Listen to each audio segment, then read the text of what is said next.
Accident झाला. आम्ही निवासी मुकबधीर विद्यालय उमरगा येथून कानाची मशीन देतात. इथून शिबिर होतं इथे श्रवण यंत्र.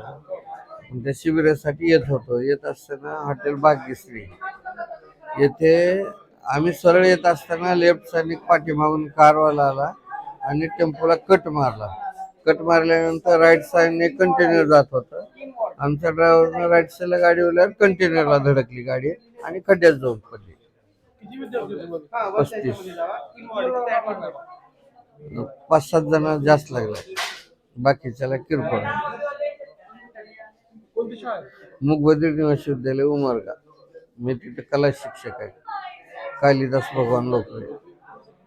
आज सकाळी 9:30 ते 9:45 दरम्यान निवासी मुकबधीर विद्यालय उमरगा येथील जवळपास 35 विद्यार्थी घेऊन आयशर नावाचं वाहन ड्रायव्हरसहित आणि काही कर्मचाऱ्यांसहित आपल्या शासकीय वैद्यकीय महाविद्यालय रुग्णालय येथे निघाला होता.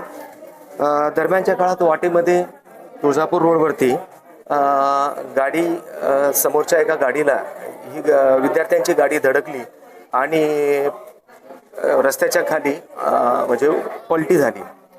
तर त्यामुळं तिथून लागलीच तुळजापूरचे वैद्यकीय अधीक्षक यांनी मला आणि माझ्या डॉक्टरांना संपर्क साधला आणि आम्ही इथं तात्काळ सर्व विद्यार्थी येण्याच्या आधीच त्यांची ट्रीटमेंटची व्यवस्था करून ठेवली होती.